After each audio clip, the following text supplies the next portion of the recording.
नमस्कार दोस्तों, welcome back to money matters. बात करेंगे आज टाटा मोटर्स लिमिटेड के ऊपर। याद दिलाना चाहता हूं, पिछले एक डेढ़ साल में इतने सारे वीडियोस मैंने इस पे बनाए हैं जो आपकी स्क्रीन पे चल रहे हैं, जहां हर वीडियो में मैंने मिनिमम 900 रुपए के टारगेट की बात आपके सामने करी है टाटा मोटर्स में कि मिनिमम ये यहां तक जाएगा ही, बाकी इस स्टॉक में 3 गुना होने तक का भी पोटेंशियल है। लेकिन उसको भूल जाइए, सिर्फ और सिर्फ अगर हम 900 रुपए का टारगेट भी ध्यान में रखें तो टाटा मोटर्स में पोटेंशियल है कि वो उसको डन करे। राइट नाउ टाटा मोटर्स ने अभी रिसेंट में जो हाईज लगाए हैं वो 900 रुपए 15 पैसे का हाई लगाया है। यहाँ पे 900 रुपए और 15 पैसे का यहाँ पे टाटा मोटर्स का हाई लगा है, जो आपको अपनी स्क्रीन पे यहाँ पर नजर आ रहा होगा। तो अब बहुत से लोगों का क्वेश्चन है कि आज की डेट में क्या किया जाए, क्या कंप्लीट प्रॉफिट बुकिंग के लिए टाटा मोटर्स तैयार है या फिर अभी इसमें फ्रेश इन्वेस्ट करके जिनसे मिस हुआ वो भी इसको राइड कर सकते हैं। सारा एनालिसिस और सारा डिस्कशन इस वीडियो में वापस होगा। लेकिन ध्यान रखिए, इस चैनल पे उन्हीं स्टॉक्स पे बात जिन पे आपके क्वेश्चंस हो। तो आपका भी किसी स्टॉक के रिगार्डिंग क्वेश्चन है, कमेंट बॉक्स में बताइए, जल्दी से जल्दी उसका नंबर लगने की कोशिश होगी। लेकिन ध्यान रखिए, ज्यादातर लोगों का क्वेश्चन उससे मिलता जुलता होना चाहिए, तो उसी स्टॉक पे आपको जल्दी से जल्दी वीडियो मिल जाएगा। जो भी डिस्कशन हो उससे अपने एडवाइजर के साथ डिस्कस करना ना भूले। एडवाइजर नहीं है तो अपने बुद्धि विवेक से काम ले। मेरी तरफ से कोई रिकमेंडेशन बिल्कुल नहीं होगी। हाँ, मैं अपने इन्वेस्टमेंट के साथ क्या कर रहा हूं वो मैं आपके साथ जरूर शेयर करूंगा। लेकिन अब सब चीजों को सुनने से पहले हम बात करेंगे कि एक बार पिछले वीडियो में जरा हमने क्या बात करी उसको सुनते हैं और फिर बात करते हैं कि आज की डेट में टाटा मोटर्स में क्या हो सकता है। याद दिला दूं, फंडामेंटल में ऑलरेडी आज से 4 महीने पहले इस वीडियो में डिस्कस कर चुका हूं। आज से 4 महीने पहले वीडियो आपके सामने अपलोड किया था, जिसे बहुत सी बड़ी पब्लिक ऑडियंस ने देखा है। 44-45,000 लोगों ने इसको देखा है। ये 4 महीने पहले 1 अक्टूबर को वीडियो दिया था, जिसमें मैंने क्या कहा था उसकी हम जो रिकेप है वो सुन लेते हैं, फिर चलते हैं आज की डेट में क्या होगा। आज सिर्फ टेक्निकल के ऊपर बात होगी, फंडामेंटल इस वीडियो में हम नहीं देखेंगे। पहले सुनते हैं लास्ट वीडियो का डिस्कशन। सबसे इंपॉर्टेंट चीज क्या है कि यहां पे फ्रेश इन्वेस्टमेंट के लिए वेट बनता है। क्यों? क्योंकि स्टॉक या तो कंसोलिडेट करे तो कुछ देख सकते हैं, या फिर नीचे कोई गिरावट मिले तो हमें सोचना चाहिए फ्रेश इन्वेस्टमेंट का। ऐसा नहीं कि एक ब्रेकआउट है तो डायरेक्टली जाके बाय कर लिया, कर सकते हैं, कोई खराब नहीं है। फिर आपको यह ध्यान रखना होगा कि 520 का लेवल इंपॉर्टेंट है, और यह भी ध्यान रखना होगा कि कंसोलिडेशन भी हो सकता है, टाइम वाइज करेक्शन भी हो सकता है, प्राइस वाइज भी हो सकता है। तो फ्रेश इन्वेस्ट वालों को ये चीजें नोट डाउन करके रखनी होगी कि फिर 520 इंपॉर्टेंट लेवल रहेगा। वरना अभी नहीं लेते तो वेट कर सकते हैं किसी भी टाइप के डिप का, तो उसमें हमारे पास अपॉर्चुनिटी होगी सही प्राइस पे एड करने की। और ऐसा नहीं है कि टाटा मोटर्स से अच्छी अपॉर्चुनिटीज है ही नहीं, बिल्कुल है। मैं क्या करने वाला हूं, क्योंकि मेरा ऑलरेडी इन्वेस्टेड है, मैंने आपको बता दिया, मैं इस लेवल के साथ रिमेनिंग क्वांटिटी को रखने वाला हूं। पार्शियल प्रॉफिट बुकिंग में ऑलरेडी कर चुका हूं। यहां पर अगर मैं मान के चलूं कि जैसे पिछली हिस्ट्री में हमने देखे थे कि स्टॉक ने जब भी 90% की गिरावट करी थी उसके बाद में अच्छे अच्छे रिटर्न्स दिए। मैं आज भी अपने 800 से 900 वाले टारगेट के लिए इंटैक्ट हूं, लेकिन मैं ये भी जानता हूं कि मैं अगर यहां पे फ्रेश इसको देखता तो मैं यहां नहीं लेता। मैं इसलिए इंटैक्ट हूं क्योंकि मैंने काफी नीचे से ले रखा है, तो मुझे कोई प्रॉब्लम नहीं होगी अगर स्टॉक नीचे आता है। 520 का मैं स्टॉप लॉस रख के अभी भी होल्ड करूंगा। मेरे टारगेट अभी भी इंटैक्ट है कि स्टॉक जो है यहां पर अगर टाइम वाइज कंसोलिडेशन कर लेता है या कुछ करेक्शन कर देता है, उसके बाद जब भी ऊपर निकलता है तो 800 से 900 की अपसाइड मिल सकती है। उसका सिंपल रीजन कि 90% की गिरावट के बाद में मिनिमम मैं 40 to 50% की अपसाइड तो एक्सपेक्ट कर सकता हूं। ये 3 गुना तो छोड़ दो, ये तो नहीं चाहिए मुझे। 40 to 50% की अपसाइड तो एक्सपेक्ट कर सकता हूं, नहीं कर सकता हूं। तो यहां से 600 से 40 to 50%, ये 800 से 900 की रेंज, इतनी तो मैं एक्सपेक्ट कर ही सकता हूं। तो ये मेरी एक्सपेक्टेशंस है। तो जैसा कि आप लोगों ने क्लियरली सुना, मैंने साफ साफ कहा है मिनिमम 800 से 900 का टारगेट बनता है। और जब स्टॉक यहां पर करीब 600 रुपए के आसपास था, तब भी मैंने कहा था देखिए ये कंसोलिडेट करके फिर ऊपर जाता है तो मैं देख सकता हूं, तब तक इसको फ्रेश के लिए नहीं देखते। ये देखिए वहां 4-5 महीने रुकता है, कंसोलिडेट करके फिर ऊपर जाता है। और एक चीज और कही थी, फिर भी किसी को लेना हो तो वो अपने एडवाइजर के साथ 520 के लेवल का ध्यान रखे। उस लेवल के नीचे आज तक स्टॉक नहीं आया और वहीं से सीधा ऊपर का ऊपर ही ये ट्रेड करे जा रहा है और ऊपर नए हाईस पे हाई बना रहा है। राइट नाउ 900 रुपए तक टाटा मोटर्स आज गया। अब क्या होगा वो हमें देखना है, लेकिन बस इतना बताना चाहता हूं कि लास्ट वीडियो में जो जो बातें करी थी, जैसे जैसे बातें करी थी, साफ साफ डन होती हुई आपको भी नजर आई है, मुझे भी अपनी आंखों के सामने नजर आई है। एग्जैक्ट 900 रुपए 15 पैसे का हाई। मुझे ना टाटा साहब का फोन आएगा, ना प्रधानमंत्री मोदी जी कॉल करके बताएंगे कि यहां तक जाएगा। अपनी एनालिसिस ही मेरे काम आएगी, वही मुझे देखनी है। फिलहाल इसके जो दिसंबर के रिजल्ट्स है वो आ चुके हैं। एक बार मैं आपको बता दूं, कंपनी बहुत अच्छे प्रॉफिट्स लाई है, शानदार ईपीएस कंपनी ने पोस्ट किया है, सेल्स अच्छी है, ऑपरेटिंग प्रॉफिट अच्छा है कंपनी का। और अगर बात कर लेते हैं यहाँ पे नेट प्रॉफिट की, तो वो काफी अच्छा नजर आता है, लॉस से प्रॉफिट है। ऑपरेटिंग प्रॉफिट भी आप कह सकते हो पिछले कई चीजों से यहाँ पे सुधार देखने को मिला है, और ईपीएस में एक शानदार ग्रोथ हमें नजर आती है। तो अच्छा कुल मिलाकर इसको रिजल्ट हम कह सकते हैं। ये प्लीज आपको फिर रिमाइंड करा दूं, लास्ट वीडियो में इसके कंप्लीट फंडामेंटल बताए, नहीं देखे तो इसके डिस्क्रिप्शन में लिंक है, देख लीजिएगा। इस वीडियो में नहीं बताने वाला हूं। अनदर इंपॉर्टेंट चीज जो यहां पे वो शेयर होल्डिंग पैटर्न, पब्लिक के पास से देखिए माल निकलता जा रहा है, शिफ्ट हुआ है पिछले 1-1.5 साल में एफआईआईज एंड डीआईएस के पास में। उन्होंने यहां पे माल भरा है और और पब्लिक ने देखिए यहां से माल अपना खाली किया है। फिर भी पब्लिक के पास भी एक अच्छी खासी होल्डिंग आज की डेट में है। पब्लिक की परसेंटेज टर्म्स में होल्डिंग भले ही कम हो, लेकिन 40 लाख से ज्यादा शेयर होल्डर्स टाटा मोटर्स को आज भी होल्ड करके रखते हैं। तो चलते हैं अब आज की डेट के एनालिसिस को, लेकिन बस इतना याद दिला दूं कि यहां पर पीछे हमने किस लॉजिक से बात करी थी वो भी मैं समझाना चाहूंगा, और आज की डेट का लॉजिक क्या है, आज क्या कर सकते हैं वो भी देखेंगे। एक एनालिसिस पॉइंट ऑफ व्यू से अगर आप देखना चाहे तो पूरे वीडियो को देखिए, आपका समय बर्बाद नहीं होगा, आपको कुछ सीखने को मिलेगा। लेकिन अगर आप सिर्फ ये जानना चाहते हैं कि मैं बाय करूं, सेल करूं, कोई रिकमेंडेशन मिल जाए, तो इस वीडियो को आप यहीं पे स्किप करके जा सकते हैं, क्योंकि मैं पहले एनालिसिस सिखाऊंगा, उसके बाद में आपको बताऊंगा कि क्या किया जा सकता है। तो चलिए यहां पर हम बात करते हैं कि आज की डेट के ऑप्शंस क्या हो सकते थे। यहां पर अगर आप ध्यान से देखेंगे तो मैंने लास्ट वीडियो में एक चीज आप लोगों को बताई थी कि स्टॉक ने अपने जो भी स्टॉक मार्केट की जर्नी रही उसमें 3 बार 90% से करेक्शन किए हैं। ये जो करेक्शंस है ये 3 बार देखिए यहां पे 90% वाले हुए। पहला ये 90% का करेक्शन था, दूसरा ये जो करेक्शन था ये भी 90% का था, और तीसरा ये करेक्शन इस कंपनी का 90% रहा। हर बार इसने वहां से ऊपर आके अपने ब्रेकआउट के बाद कम से कम डबल रिटर्न तो इसने दिए ही दिए हैं, यहां पे आपको दिख रहा होगा। और रिसेंट में यहां पर भी मैंने आपके सामने यही लॉजिक शेयर किया था, कंपनी वैसे ही ग्रोथ कर सकती है। अभी फिलहाल एक डाटा इंपॉर्टेंट और मैं आपको दिखाना चाहता हूं, उसके लिए चलिए हम इस कंपनी के इस डाटा को यहां पे समझने की कोशिश करते हैं। लुक एट दिस, कि जब भी इसने गिरावट करी है तो बॉटम के बाद कितना वो ऊपर गया था। अगर आप 2000 वाले जो क्रैश था उसकी बात कर ले, उसके बाद में जो स्टॉक है वहां से लगभग 900% 950% ऊपर गया था। और 2008 में जो क्रैश आया उसके बाद में, सिर्फ मैं इसकी बात करूं, जो सिंगल मूव आया है 12 महीने लगातार तेजी, वो 1000% की थी। और यहां पर कोविड के बाद में भी लगभग ये 1300% से ऊपर जो वो ग्रोथ कर चुका। और अगर इस तेजी को मैं ऐसे देखूं कि ये वाली तेजी पूरी यहां तक काउंट की जाए तो ये तेजी लगभग 2300% से ऊपर की थी, 2400% से बॉटम से। हम ये बात नहीं कर रहे कि बॉटम पे किसने लिया, हम ये देख रहे हैं तेजी कितनी रही थी। तो 2300-2400% की तेजी पीछे भी रही है। तो अगर इसके बॉटम से भी अगर हम 2300-2400% की तेजी देखें तो आप भी काफी तेजी बाकी नजर आती है। लेकिन फिलहाल इन सब बातों को अवॉइड करते हुए एक चीज आप यहां पे समझ लीजिए, टाटा मोटर्स का फिलहाल मंथली चार्ट क्या है वो हमें समझना होगा। हमें ये देखना है कि राइट नाउ मंथली ट्रेंड क्या है वो हम समझेंगे। और एक चीज और समझेंगे, टाटा मोटर्स ने कभी भी कंटिन्यूअस मूवमेंट नहीं दिए हैं, और अगर दिए हैं तो वहां पे स्टॉक में पॉज आया है। जैसा कि आप यहां पे देख सकते हो, स्टॉक ने जैसे ही कंटिन्यूअस मूवमेंट लिया उसके बाद पॉज किया कुछ महीने, यानी इन्वेस्टर्स को चांस मिला, टाइम वाइज और प्राइस वाइज करेक्शंस हुआ, फिर एक नया मूव जो है वो इसमें स्टार्ट हुआ। अगेन आप देखेंगे वहां से ऊपर आने के बाद एक लगातार तेजी बनी, उसमें भी बीच में एक करेक्शन हुआ, यानी कंसोलिडेशन हुआ थोड़ा सा, और फिर एक प्राइस वाइज करेक्शन भी अच्छा खासा हुआ। उसके बाद स्टॉक ने जो है वो अपनी जर्नी शुरू करी। और अगेन आप देखिए, हर बार जब भी जर्नी बड़ी होती है तो एक गिरता पड़ता कंसोलिडेट करते हुए ही ऊपर जाता है। सीधी वे में जब भी ऊपर जाता है तो वो लेने का समय नहीं होता, इतना हमें इस चार्ट बता रहा है। यहां पर भी अगर आप देखेंगे, सीधा ऊपर गया कंसोलिडेट, ऊपर गया कंसोलिडेट, ऊपर गया कंसोलिडेट, एंड देन ऊपर। और इस वाले कंसोलिडेशन की बात मैंने लास्ट में अक्टूबर में करी थी, 1 अक्टूबर 2023 को मैंने आपको पहले ही बताया था कि यहां पे कंसोलिडेट करके ही ऊपर जा सकता है, डायरेक्ट ऊपर नहीं जाना चाहिए, अगर जाता है तो वो खराब होगा। तो यहां पे आप देख रहे हो 4-5 महीने कंसोलिडेट किया, देन उसके बाद जो वो स्टॉक ऊपर निकला था। अक्टूबर में हमने बात करी थी और वो कंसोलिडेशन करीब जुलाई से यहां पे चल रहा था, जून जुलाई से वो कंसोलिडेशन चल रहा था। और फिर देखिए किस तरीके से स्टॉक में तेजी बनी। अभी की डेट में हमने ये देख लिया कि मंथली चार्ट कैसा है, वो हमारे समझ आया। चलिए हम इस डाटा को यहां से मिटा देते हैं ताकि हम आज की डेट का जो सिनेरियो उसको क्लियर कर पाए। तो ये हमारे पास आज की डेट का सिनेरियो है। अगर हम देखें तो ये एक बड़ा ब्रेकआउट हुआ था यहां पर, और ब्रेकआउट के बाद स्टॉक ने क्या किया, पहले देखिए ब्रेकआउट था लगभग 8 साल के आसपास का, 8 साल के बाद, और फिर स्टॉक इसी रेंज के आसपास सपोर्ट लेकर खड़ा हो गया ताकि जो भी सेलिंग प्रेशर था उसको एब्जॉर्ब किया जाए, फिर एक नई तेजी बनती है।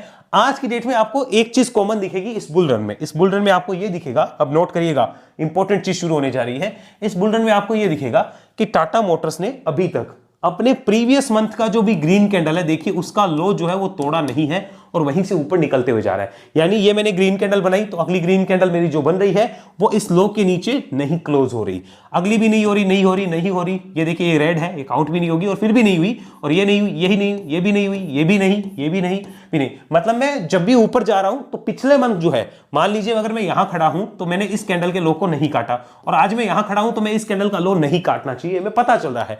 तो अगर हम देखें इसको इस तरीके से, इस नजरिए से, तो यहां पर 776 का रुपीस का जो लेवल है वो इंपॉर्टेंट रहेगा, जो कि दिसंबर मंथ का लो है 776। तो ये मंथली चार्ट की एनालिसिस हुई। राइट नाउ टाटा मोटर्स क्या है, मंथली चार्ट पे टाटा मोटर्स बुलिश है, इसको समझिएगा बुलिश है, और यहां पे इंपॉर्टेंट सपोर्ट कितना है 776 फॉर दिस अप ट्रेंड, ये अप ट्रेंड का सपोर्ट है। अभी हम कोई डिसीजन नहीं बना रहे, अभी हम सीख रहे हैं एनालिसिस कैसे करनी। बहुत से लोगों को तो ये भी समझ में नहीं आएगा, वो तो ये जानना चाहते हैं बाय या सेल, बस बात खत्म। भाई साहब यहां नहीं होता है ऐसा। आगे चलिए, यहां पर देखेंगे वीकली चार्ट आज की डेट में क्या बोलता है, इसको हमें समझना होगा। Look at this weekly chart, ये हमारे सामने वीकली चार्ट पूरा नजर आया। और देखिए मैं अगेन एक चीज रिमाइंड करा दूं आपको, सीधा मूव आना कभी भी स्टॉक के लिए बढ़िया नहीं होता है। सीधे मूव में कभी भी इन्वेस्टर नया पैसा नहीं बना सकता, जो है वो बना सकते हैं, नया इन्वेस्टर नहीं बनाता है। आप देखिए यहां से भी ऊपर आया तो कितना कंसोलिडेशन हुआ, कंसोलिडेशन करके ही स्टॉक ऊपर आते हैं, और फिर देखिए कैसे स्टॉक जो है एक लंबे पीरियड के अंदर खड़ा हो गया, ऊपर गया कंसोलिडेशन, फिर कंसोलिडेशन, फिर कंसोलिडेशन एंड देन वो ब्रेकआउट। तो इस टाइप से जो वो स्टॉक चले जा रहा है। कॉमन चीज क्या है यहां पे कि आप अपने पिछले लॉस को नहीं काट रहे हो, दैट इज गुड थिंग, यानी आप एक कंप्लीटली अप ट्रेंड के सिनेरियो में क्रिएट हो चुके हो और वहां पे आप राइड करना बनता है। तो वीकली चार्ट भी अभी क्या नजर आता है, वीकली चार्ट को अगर मैं यहां पर ध्यान से देखूं तो एक चीज पता चलती है, weekly chart is also bullish. यहां पे मैं कहूंगा वीकली चार्ट कैसा है, बुलिश है, यहां पे लिख देते हैं वीकली बुलिश। और यहां पे भी इंपॉर्टेंट लेवल कौन सा है for this up trend, this level 776, ये इंपॉर्टेंट लेवल हमारे सामने नजर आता है। अब आगे बात करते हैं डेली चार्ट की, कि डेली चार्ट आज की डेट में क्या बोलता है, वो भी हमें समझना होगा। So look at the daily chart, this is daily chart. यहां पर साथ में हमने लगाया 200 दिन का मूविंग एवरेज, ये भी आपको पता होना चाहिए। अगर आप पीछे इस डाटा को देखेंगे 200 दिन के मूविंग एवरेज को, तो आपको पता चलेगा जब भी स्टॉक में अचानक बहुत बड़ी तेजी आई है, जैसे कि यहां से बहुत बड़ी तेजी आई और देखिए इतना बड़ा डिफरेंस जब क्रिएट हो गया करंट मार्केट प्राइस में और 200 दिन के मूविंग एवरेज में, तब देखिए स्टॉक ने कंसोलिडेशन करना ही बेटर समझा। अगर इसको ऊपर भी जाना है तो कंसोलिडेट करके जाएगा, या टाइम वाइज और प्राइस वाइज दोनों करेक्शन करेगा। तो इसने दोनों करेक्शंस करे, यहां पर आया फिर ऊपर गया और फिर देखिए वापस से स्टॉक को रुकना था, पॉज लेना था, तो इसी लेवल के आसपास इसने एडजस्टमेंट्स किए और देन अगर वापस ऊपर गया है तो एक चीज बड़ी साफ साफ क्लियर है कि ये ज्यादा दिनों तक इससे दूर नहीं रह सकता, और अगर रहता है तो यहां पर ये उनके लिए फायदा होगा जो नीचे से लेके बैठे हैं। फ्रेश पैसा लगा के किसी ने पैसा नहीं बनाया, ऑलरेडी तेजी आने के बाद उसने पैसा नहीं बनाया, उसने कंसोलिडेशन देखा है। तो फ्रेश पैसा तेजी में नहीं लगाना, इतना जो है हमें पता चल रहा है। अच्छा फिर भी अगर लगाना हो, टाटा मोटर्स भाग गया तो उसका लेवल भी हम देखेंगे, बट डेली चार्ट पे व्यू क्लियर है। फिलहाल डेली चार्ट बुलिश है, और बुलिश नहीं जबरदस्त बुलिश है, और यहां पर इंपॉर्टेंट लेवल आता है लगभग 650 के आसपास का, तो बहुत नीचे हो गया। फिलहाल बात करते हैं अगेन आज की डेट के इसके चार्ट की, ये वीकली चार्ट है। अब बात करेंगे कर क्या सकते हैं, किया क्या जा सकता है, ऑप्शंस क्या क्या अवेलेबल है, सारा डिस्कशन अब होने वाला है।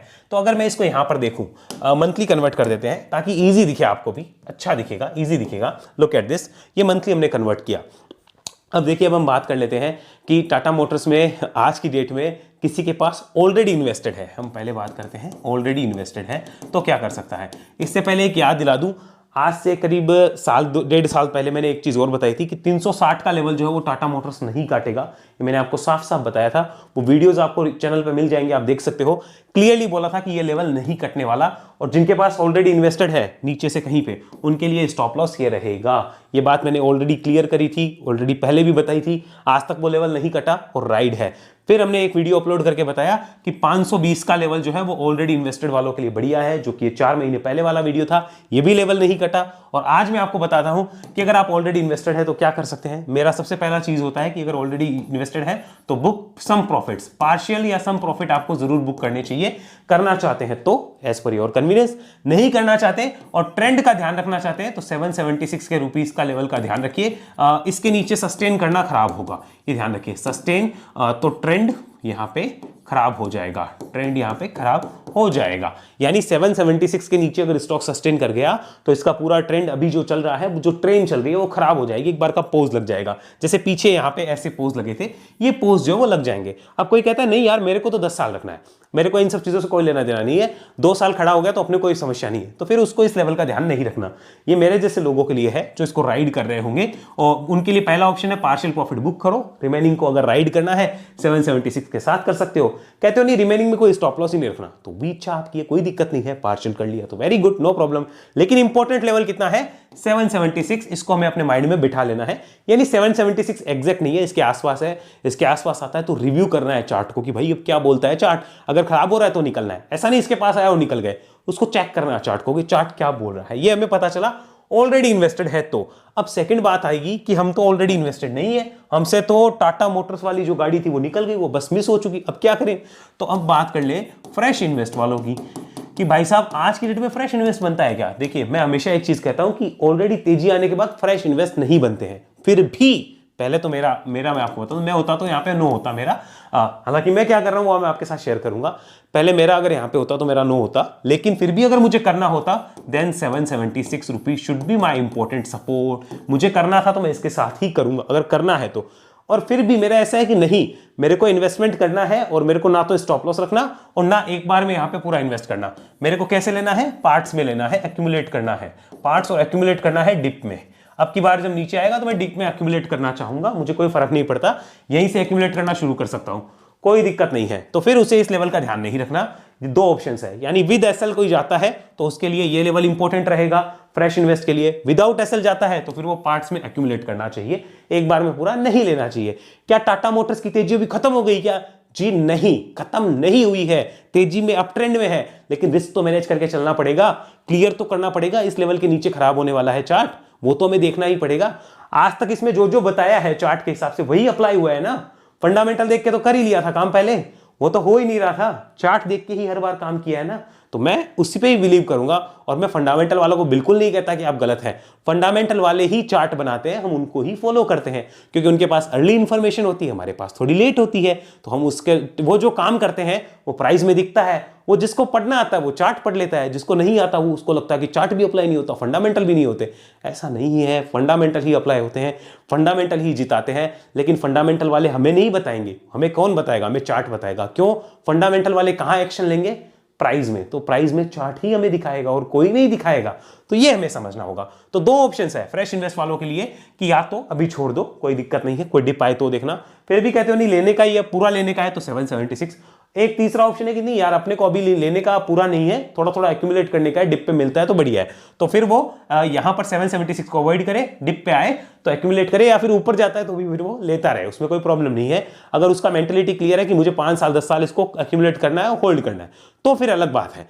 अब यहां पे बात करेंगे, क्या यहां पर फिलहाल कोई स्विंग ट्रेड नजर आ रही है क्या, उसको भी हम देखेंगे। तो उसके लिए मैं एक बार फिर से डेली चार्ट कन्वर्ट करूंगा। ये डेली चार्ट है, यहां पर देखते हैं is there any swing trade. यहां पे हम बात कर लेते हैं स्विंग ट्रेड की, क्या कोई स्विंग ट्रेड है? तो the answer is right now no. यहां पर फिलहाल कोई भी स्विंग ट्रेड अवेलेबल नहीं है, कोई भी पैटर्न नहीं है। आप देखेंगे सीधी रेखा आई, फिर कंसोलिडेट हुआ, अगेन सीधी रेखा आई है, तो आई एम नॉट एक्सपेक्टिंग कि यहाँ पे कोई स्विंग मेरा सेटअप बन रहा है। अब वो ऊपर तो जा ही सकता है, इसमें कोई दो राय नहीं है, लेकिन सेटअप फिलहाल नहीं बन रहा। सेटअप बेस्ड ट्रेडिंग करनी हो तो मैं नहीं कर सकता, अगर मुझे बिना सेटअप के करनी है तो मैं भी कर लो, कोई फर्क नहीं पड़ेगा। फिर भी कोई कहता है मेरे को स्विंग करने का ही है, मेरे को तो लेने का ही है, तो सुनो फिर 776 इसका ध्यान रखना भाई, इसके नीचे खराब हो जाएगा पूरा ट्रेंड। यानी इस पूरे अप ट्रेंड में अब 776 is main and important level, इसको हमें समझना होगा। अब मैं बताता हूं कि मैं क्या कर रहा हूं फिलहाल, तो इसकी हम बात कर लेते हैं।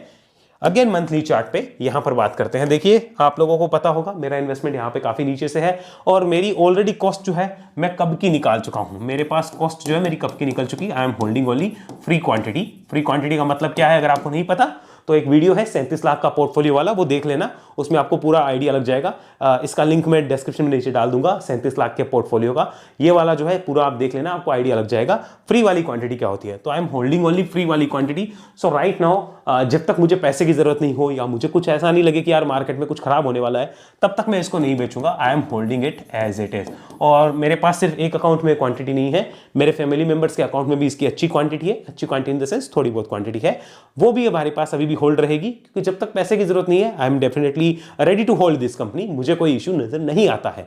लेकिन अगर स्टॉक 776 के नीचे आता है और उस टाइम पे मुझे पैसे की भी जरूरत होती है तो मैं एग्जिट करूंगा, वरना मेरा एग्जिट करने का फिलहाल इसमें कोई विचार नहीं है। ये मैंने आपके साथ शेयर कर दिया। बट यस, स्टॉक 776 के नीचे वीक हो जाएगा। मान लीजिए उस समय मार्केट में गिरावट आती है, मेरे पास पैसे कमी हो, I am definitely gonna sell this company at that point कि यहां पे इसमें से कुछ क्वांटिटी निकालते हैं, पैसा निकालते हैं, दूसरी जगह यूटिलाइज करेंगे, क्योंकि एक बार का ट्रेंड पूरा हो गया। तो एक कंप्लीट डिस्क्लोजर था, हमने देखे सबकी बात करी है, जो इन्वेस्टेड है उनकी बात भी करी, ये इन्वेस्टेड, जो इन्वेस्ट करना चाहते हैं उनकी बात भी करी, जो स्विंग करना चाहते हैं उनकी बात भी करी, और इनके अलावा किस टाइप की रिक्वायरमेंट है इन कंपनीज में, मतलब इस सिचुएशन में, वो भी हमने देखा। तो आई डोंट थिंक इसके बाद कोई डाउट रहना चाहिए। इंपॉर्टेंट लेवल हमारे पास 776 निकल के आया। एंड अनोदर चीज ये भी हमने देखा कि 776 जो है, ये 776 ये वीकली चार्ट पे प्लस मंथली चार्ट पे इंपॉर्टेंट है। मंथली और वीकली दोनों पे इंपॉर्टेंट रहा हुआ है और डेली पे इंपॉर्टेंट आता है 650। तो इतना नीचे काम नहीं रख सकते, ये हमें इंपॉर्टेंट मान के काम करना होगा। सो आई एम टेलिंग यू कि 6776 का ध्यान रखिएगा और उसके हिसाब से अपने एडवाइजर के साथ कंसल्ट करके कोई डिसीजन आप लेना चाहें तो ले सकते हैं। टाटा मोटर्स के लिए जो भी एनालिसिस मिल सकती थी मैंने अपनी तरफ से पूरी शेयर की है। अगेन रिमाइंडिंग, कुछ ज्ञानी लोग सोचेंगे फंडामेंटल नहीं दिखाए, पिछले वीडियो में पूरे दिखाए हैं, देख लेना, मैं रिपीट करके कुछ नहीं निकालूंगा। आप चैनल पे अभी जुड़े हो, जो पीछे से जुड़े बेचारे वो कहेंगे सर वापस वही वीडियो रिपीट कर दिया, तो इसलिए वो नहीं होना चाहिए, कुछ नया मिलना चाहिए उनको। तो दैट्स वाई अगर आपने नहीं देखा तो वो वीडियो देखिएगा, मेरी तरफ से कंप्लीट एनालिसिस दिया। आई डोंट थिंक आपको कोई डाउट रहेगा, फिर भी रहता है तो वीडियो को एक बार और देख लीजिए, उसके बाद आपको डाउट नहीं रहना चाहिए। आपको किस स्टॉक को वीडियो चाहिए, कंपनी का नाम कमेंट बॉक्स में आप बता सकते हैं। और ऐसी एनालिसिस अगर आप सीखना चाहते हैं चार्ट रीडिंग के रिगार्डिंग, तो आपको वेव एनालिसिस की इंक्वायरी करनी होगी, जो कि डिस्क्रिप्शन में आपको डिटेल मिलेगी। Wave analysis 1-to-1 training programme है, जहां मैं एक समय में एक इंसान को सिखाता हूं। तो अगर आप उसकी इंक्वायरी करना चाहते हैं, इस नंबर पे व्हाट्सअप कर दीजिए, हाय सेंड वेव एनालिसिस डिटेल्स, आपको डिटेल्स मिल जाएगी। कॉल करेंगे तो ज़्यादातर चांसेस है कि कॉल आपका कटेगा हाथों हाथ, क्योंकि ये मिस कॉल जाती है सिर्फ इस पर, कॉल कट हो जाता है इस नंबर पर, और उसके बाद में हमारी टीम की तरफ से 24 से 48 आवर्स में आपको कॉल आ जाएगा वर्किंग डे पे। जो सैटरडे संडे होते हैं वो वर्किंग डे नहीं होते हैं, स्पेशली संडे तो बिल्कुल भी नहीं होता है। तो हमारी टीम की तरफ से कॉन्टैक्ट भी आपको आ जाएगा, अगर आप चाहें तो यहाँ पर कॉल करके या मिस कॉल करके भी छोड़ सकते हैं। और अगर आप चैनल की मेंबरशिप लेना चाहते हैं तो डायमंड मेंबरशिप का बेनिफिट लिखा हुआ है, ज्वाइन बटन पे क्लिक करके डायमंड मेंबरशिप ले सकते हैं, जहां पर आपको हमारे ग्रुप में एंट्री का मौका मिलता है, जहां इंपॉर्टेंट अपडेट भी आती रहती है। और आप अगर किसी स्टॉक का सपोर्ट रेजिस्टेंस जानना चाहते हैं तो उसके रिगार्डिंग आप डायमंड मेंबरशिप ले सकते हैं। हमारी तरफ से कोई बाय सेल की रिकमेंडेशन किसी भी कीमत पर नहीं आएगी, इस बात का ध्यान रखिएगा। और एसटीपी चार्ट स्कैनर एक ऐसा स्कैनर है जहां पे जो स्टॉक मुझे अल्ट्रा शॉर्ट टर्म से शॉर्ट टर्म ब्रेकआउट के लिए नजर आते हैं, वो मैं आपके साथ उसका चार्ट शेयर कर देता हूं। अगर आपको चार्ट की थोड़ी बहुत समझ है तो आप उसको अपने रडार पे ले सकते हैं, तभी एसटीपी चार्ट स्कैनर ज्वाइन करिए। अगर आप बाय सेल की रिकमेंडेशन के लिए आना चाहते हैं तो आपको निराशा का सामना करना पड़ सकता है। तब तक के लिए धन्यवाद, जय हिंद, जय भारत।